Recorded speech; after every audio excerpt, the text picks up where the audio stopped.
권성동 원내대표와 최근 불화설이 한번 일었다가 오찬 회동을 했던 장제원 의원이 이 의혹과 관련돼서 권성동 원내대표를 비판했습니다. 장제원 의원, 조금 전에 비판을 했어요. 권성동 대행께 부탁드립니다. 말씀이 무척 거칩니다. 국민들은 말의 내용뿐만 아니라 태도를 봅니다. 저는 권성동 대표로부터 어떤 압력도 받은 적이 없습니다. 추천을 받았을 뿐입니다. 권 원내대표가 해명하는 과정에서 장제원 의원을 압박했다. 근데 7급이 아니라 9급 꽂아줬다라고 말한 대목에 대해서 장제원 의원이 발끈을 한 것 같아요. 권 대표가 7급을 부탁했으나 9급이 되었다는 것도 저는 기억이 없고 우 씨 역시 업무 능력과 이력, 선거 공헌도 등을 고려해 직급 부여를 받았을 뿐이다 라고 얘기하며 권 원내대표를 강하게 비판했습니다. 말씀이 무척 거치네 라고 브라더 is a brother를 올렸던 장제원 의원이 브라더를 비판했습니다. 그러자 한 번 동생은 영원한 동상이라고 말했던 권성동 원내대표가 이런 반응을 했습니다. 조금 전에 알려진 뉴스인데요. 장제원 쓴소리 할 수 있다. 쓴소리 비판 받아들이겠다. 글쎄요. 지금 장제원 의원의 열린 지적을 권 원내대표가 수용할 게 아니라 국민 여론이 어떤지를 권성동 원내대표께서 심각하게 고려하셔야 될 것 같다라는 생각도 드는데 이 두 사람 사이에 지난 15일에 오찬이 있었는데 장제원 의원이 논란이 되자마자 권 원내대표를 강하게 지적한 겁니다. 15일 오찬 당시의 모습도 준비되어 있습니다.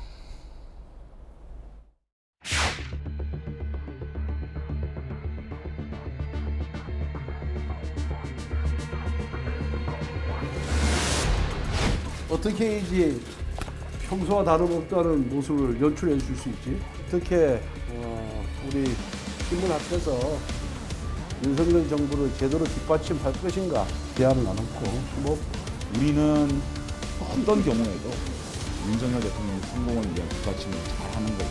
진솔하게 대화를 나누겠다 이렇게 얘기하셨잖아요. 이번에 분석은 왜 나오는 거예요?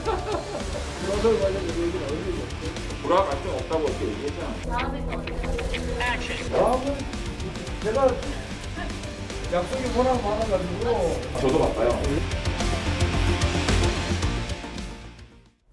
다음을 기약하지 못했던 두 사람, 오늘 장제원 의원이 권 원내대표 의혹을 강하게 질타하면서 또다시 불화설일 것 같은 생각도 드는데요. 문제는 뭐 두 분이 사이가 좋든 나쁘든 이게 중요한 게 아니죠. 권성동 원내대표의 사적 채용 의혹이 겨냥한 곳은 용산의 대통령실입니다. 오늘 윤석열 대통령 조금 전 출근길에 도어 스태핑 때 기자들에게 이런 질문을 받았습니다. 이따 채용 논란에 윤석열식 공적이 무너졌다라 국정조사 요구 목소리까지 있는데 혹시 다시 인사 전반에 짚어볼 계획이 있으신지요? 다른 말씀 또 없으세요? 채용 얘기는 안 해주시는 건가요? 결국 대통령은 답변을 피했습니다. 김연아 의원님, 권성동 원내대표 장제원 의원에 의해서 채용됐어요. 결국 이 리스크가 불거졌고 최종적인 질문은 윤석열 대통령을 향할 수밖에 없다는 거죠. 그렇다면 핵관이든 측근이든 이 문제가 불거진 피해가 결국 대통령과 국정에게 부담으로 작용하는 거잖아요. 어떻게 보십니까? 대통령께서는 당연히 할 말이 없으셨겠죠. 저는 오늘 답변 안 하신 거 그렇게 나쁘게 보지 않습니다. 저는 장제원 의원 또 권성동 원내대표 모두 다 말이 거치신 게 아니라 말이 너무 많으신 게 문제라고 생각이 됩니다. 그 청와대 관련된 인사 사실은 모든 사람들이 알지만 이건 뭐 공채를 하는 것도 아니고 굉장히 캠프에서 같이 일했던 사람들 중에서도 선별해서 가는 자리입니다. 그리고 일반 공시생들이 넘볼 수 없는 아주 특별한 자리죠. 일반 공무원들 중에서도 되게 선별돼서 가는 거고 그렇게 왔던 것이 지금까지의 어떤 대통령의 관행이라고 알고 있습니다. 근데 그럼에도 불구하고 국민들이 윤석열 정부에 기대하는 게 무엇일까요? 과거와는 좀 다른 정치를 해달라라는 거 아니겠습니까? 근데 거기에 대해서 지금 답변 못하고 있는 거라고 생각합니다. 인사는 단순히 법치 문제가 아닙니다. 저게 법적으로 문제가 없다고 하더라도 법치를 넘어서 정치를 해야 되는 건데 이렇게 되면 윤석열 정부 전체에 대한 인사 문제에 대해서 무슨 말을 할 수 있겠습니까?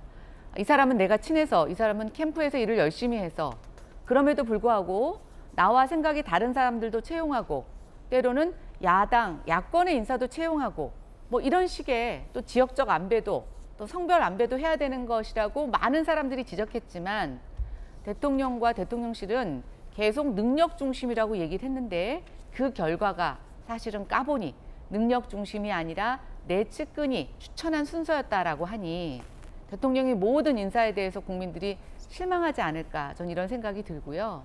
결국은 이제는 말보다 행동으로 보여주셔야 되고 실천으로 보여주셔야 된다고 생각이 되는데 조금만 더 국민의 눈높이에서 즉 국민의 눈높이는 이전 것을 답습하라는 것이 아니라 이전 것을 넘어서 고치고 새롭게 하시라고 하는 국민의 뜻을 좀 겸허하게 받아들여 주셨으면 좋겠다는 게 국민의 한 사람으로서 또 국민의힘의 당원의 한 사람으로서 드리는 제언이라고 하겠습니다. 예, 김연아 의원의 애정어린 또 돌직구 질타까지 들어봤습니다.